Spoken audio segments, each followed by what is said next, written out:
मौलाना Ziaur Rahman Alimi साहब, जिस तरह डॉक्टर जहांगीर साहब ने अपनी बातों को रखा और बड़े पर्दे पर आपने बताने की कोशिश की गांधी जी के फ़लसफ़े अदम तशद्दुद को, हम ये देखते हैं कि अगर इतिहास के पन्नों को हम खंगालते हैं तो उसमें यह नज़र आता है कि गांधी जी कहीं ना कहीं कई बार सैयदना उमर फारूक के जस्टिस के सिस्टम को कई बार कोट करते हैं। तो जस्टिस का जो सिस्टम है और अदम तशद्दुद, टॉलरेंस की जो पॉलिसी है, दोनों को किस तरह से आप क्लब करके देखते हैं? देखिए,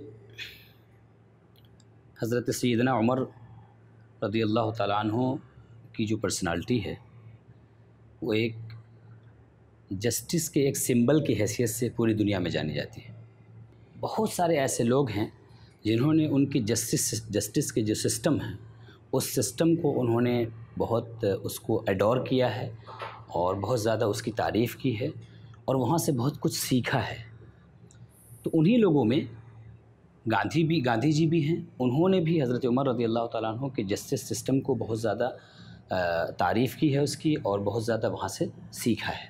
आपका जो सवाल है कि जस्टिस को हम अदम तशद्दुद के साथ कैसे रिलेट करते हैं, तो ज़ाहिर है कि देखिए, जस्टिस जो है वो नाम ही है इस बात का कि वहाँ पर अदम तशद्दुद पाया जाए, तशद्दुद ना पाया जाए। इसलिए कि जस्टिस का कॉन्सेप्ट क्या है, अदल का कॉन्सेप्ट क्या है?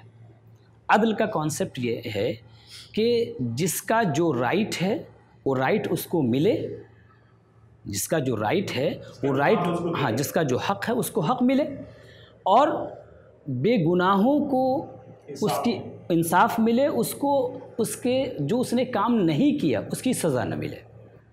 और लिंचिंग में क्या होता है?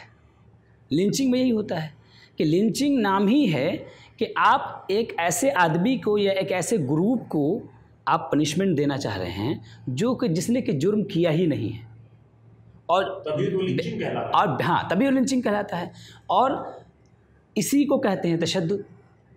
और अगर अदल, कानून को हाथ में लेना, और अगर अदल पा लिया गया, अदल इंसाफ से काम ले लिया गया, जस्टिस पा लिया गया, तो इसका मतलब है कि वहाँ पर से जो है हिंसा ख़त्म हो गई। जब हिंसा ख़त्म हो गई तो अहिंसा आ गई।